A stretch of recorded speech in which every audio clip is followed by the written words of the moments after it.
Hello दोस्तों, welcome back to my channel. तो आज हम बात करने वाले हैं एक ऐसे युग की जिसने भारत की सभ्यता की नींव रखी, द वैदिक एज। ये वो समय था जब लोगों ने पहली बार धर्म, समाज और जीवन के नियमों को समझा। वेदास सिर्फ ग्रंथों में नहीं था, बल्कि ज्ञान का समुद्र था। तो चलिए चलते हैं 3500 साल पहले, जब वैदिक एज की शुरुआत हुई। वीडियो को एंड तक ज़रूर देखिएगा क्योंकि आज हम समझेंगे। तो सबसे पहले हम बात करेंगे वेदा शब्द की। वेदा शब्द संस्कृत की रूट विद से बना है, जिसका अर्थ होता है टू नो, यानी ज्ञान। टोटल 4 वेदास हैं: ऋग्वेद, सामवेद, यजुर्वेद, अथर्ववेद। आप सबने इन सब के बारे में कभी ना कभी तो सुना ही होगा। तो देखिए, और इन्हीं के समय को हम कहते हैं वैदिक एज, जो रफली 1500 बीसी से 600 बीसी तक माना गया है। इस समय को 2 हिस्सों में बांटा गया है: अर्ली वैदिक पीरियड, जिसे हम ऋग्वेद एज भी कहते हैं, दूसरा है लेटर वैदिक पीरियड। अब बात करते हैं अर्ली वैदिक पीरियड की, जिसे ऋग्वेदिक एज भी कहते हैं, क्योंकि ज़्यादा जानकारी हमें ऋग्वेद से ही मिलती है। ऐसा माना जाता है कि आर्यंस सेंट्रल एशिया से भारत आए और उन्होंने पहला बेस बनाया सप्ता सिंधु के क्षेत्र में, जिसका मतलब होता है लैंड ऑफ 7 रिवर्स। ये 7 रिवर्स थे सरस्वती, सिंधु, जिसे हम इंडस रिवर भी कहते हैं, सतलज, रावी, बीस, चेनाब और झेलम। दोस्तों, झेलम नदी से आपको कौन सा किसके बीच में आप लड़ाई याद आती है, कमेंट में ज़रूर बताएं अगर आपको कुछ पता हो। आगे बढ़ते हैं। अर्ली वैदिक लोग मुख्य रूप से पेस्टोरल थे, मतलब उनका मुख्य काम था पशुपालन। उनके लिए गाय मतलब काऊ सबसे बड़ा धन थी। यहाँ तक कि युद्ध को भी कहते थे गविष्यति, यानी काऊ के लिए लड़ाई। समाज पैट्रियार्कल था, परिवार का मुख्य पिता होते थे। लेकिन सबसे खास बात यह थी कि महिलाओं का दर्जा काफ़ी ऊंचा था। वो सभा और समिति जैसे संघ में भी भाग ले सकती थी, और कुछ महिलाओं ने तो वेद की रचनाकार भी बनी, जैसे लोपामुद्रा और घोषा। राजन यानी किंग उनका प्रमुख नेता होता था, लेकिन वो एक एब्सोल्यूट रूलर नहीं था। उसके पावर्स लिमिटेड थे। उसके पास कुछ एडवाइज़र होते थे, जैसे पुरोहित, सेनानी और ग्रामणी। और सबसे इम्पोर्टेंट था सभा और समिति। ये 2 असेंबली लोगों के फैसले लेने में मदद करती थी, यानी डेमोक्रेसी का एक बेसिक फॉर्म तब भी था। अर्थव्यवस्था यानी इकोनॉमी उस समय पे सिंपल थी। लोग खेती करते थे और पशुपालन उनका मेन ऑक्यूपेशन था। कॉइन का यूज़ नहीं था, बार्टर सिस्टम था, लेकिन सामान का अदला बदली करना का मतलब होता है बार्टर सिस्टम। उन्होंने पॉटरी बनाना, वीविंग और मेटल वर्क जैसे कॉपर, ब्रोंज सीख लिए थे। धर्म की बात करें तो लोग नेचर वर्शिपर थे। वो इंद्रा मतलब रेन और थंडर्स की पूजा करते थे। अग्नि, सूर्य, वरुण जैसे देवताओं की पूजा करते थे। कोई मंदिर या मूर्ति नहीं होती थी, सिर्फ प्राकृतिक के देवताओं का सम्मान करते थे। समय के साथ आर्यंस वेस्ट से ईस्ट की तरफ बढ़े, पंजाब से गंगा यमुना प्लेन्स तक।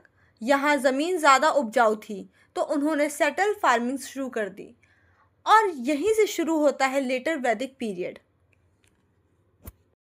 लेटर वैदिक युग में राजाओं की पावर बढ़ गई। अब मोनार्की मजबूत हुई और सभा समिति का महत्व कम होने लगा। नए ऑफिशियल्स आए, जैसे भागदुगा मतलब टैक्स कलेक्टर, ट्रेजरी और महिषी मतलब क्वीन। सबसे बड़ा बदलाव आया समाज में। अब सोसाइटी में वर्ण सिस्टम फिक्स हो गया: ब्राह्मण, क्षत्रियास, वैश्य और शूद्रास। ब्राह्मण्स को लोग पूजा पाठ के लिए मानते थे, क्षत्रियास को लोग युद्ध करने के लिए, वैश्यास को व्यापारी और किसान मानते थे, बट शूद्रास को सिर्फ सेवा करने के लिए। पहले ये कर्म के हिसाब से तय होता था, लेकिन अब जन्म के हिसाब से होने लगा। यहीं से शुरू हुआ कास्ट सिस्टम।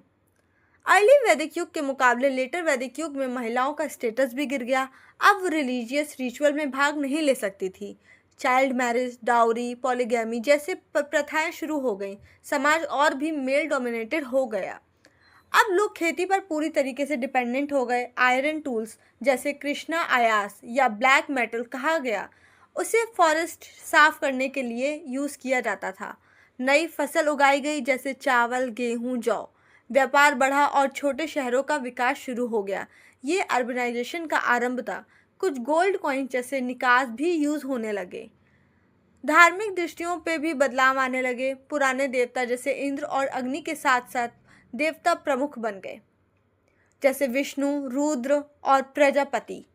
रिचुअल्स और यज्ञ भी बढ़ गए, ब्राह्मण्स की पावर भी बहुत ज़्यादा हो गई थी, धर्म थोड़ा रिचुअलिस्टिक हो गया था। लेकिन कुछ लोगों ने सवाल उठाना शुरू किया, ये संसार किसने बनाया, आत्मा क्या है, दुख क्यों मिलता है। इन्हीं प्रशासनों से उपनिषद का जन्म हुआ। यहाँ से हमारे फिलॉसफी के बेसिक कॉन्सेप्ट आए, आत्मन, ब्राह्मण और कर्मा। ये वही सोच थी जिसे भारत की स्पिरिचुअल बेस बनी। चलिए अब उन ग्रंथों की बात करते हैं जिनसे हमने ये सब पता चला। वैदिक लिटरेचर। ऋग्वेद सबसे पुरानी, इसमें देवताओं की स्तुति के 1028 हाइम्स हैं। सामवेद संगीत और सुरों की बात बहारा वेदा।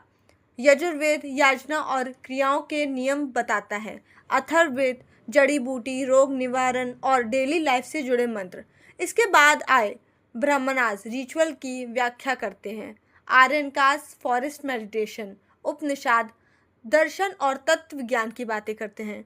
ये सब मिलकर भारत के सबसे पुराने और गहरे ज्ञान के आधार बने। वैदिक युग में भारत की सभ्यता की नींव रखी गई। उसकी लैंग्वेज थी संस्कृत। फिलॉसफी में आपका कर्मा, धर्म और यज्ञ और कल्चर के बारे में बताया। ये सब इसी युग से निकला था।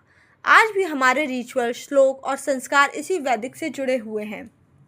तो दोस्तों, ये था वैदिक एज, एक ऐसा युग जहाँ से भारत की कहानी शुरू हुई। एक समय जब लोगों ने प्रकृति से सीखा, सोचा और सभ्यता का निर्माण किया।